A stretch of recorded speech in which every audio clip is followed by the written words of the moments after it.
themselves, right? So you are going to fill your heart with blood, right?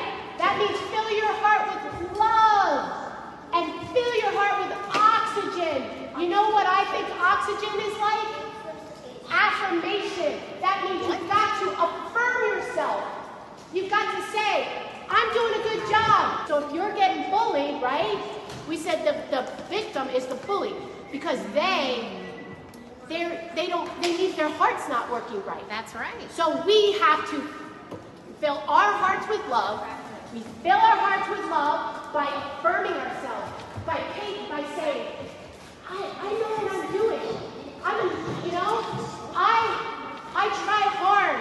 I might not be perfect, but my heart is full of love. And I'm going to push that right to my brain. And then what's in my brain comes out of my mouth.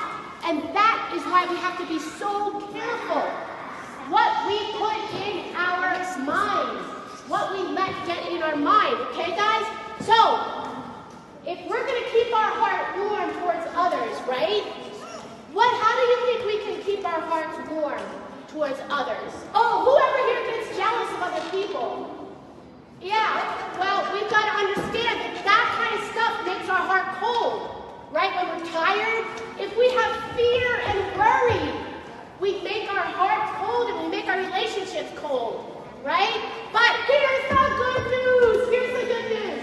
Here's some things we can do and tell ourselves to make our heart warm, okay? The things that we want to put in our heart so that we can respond well to people.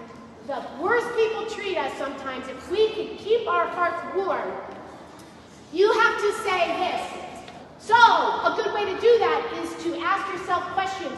Instead of saying, well, why is he being such a jerk? I would say, I wonder what I can do to improve my thoughts about this. I wonder, this is a wonderful question, I wonder what I can do to improve this relationship. Is it going to be just doing whatever he says? No, it's saying, I have to do what empowers me. And you know, I told you guys what empowers me, right? I take my guitar and I start singing. When I fight on my knees with my hands lifted high. That's what I do. And when I sing that song, I realize, hey, God's got this. So I don't need to act like I'm God.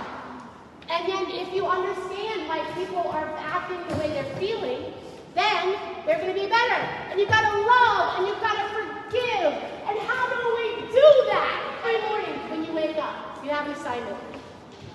When you go into the bathroom and you look in the mirror and you go, oh my gosh, I'm sleepy. I want you to look in that mirror and I want you to give yourself a high five. You just give yourself a high five. And you say, good job. Good job. You did good.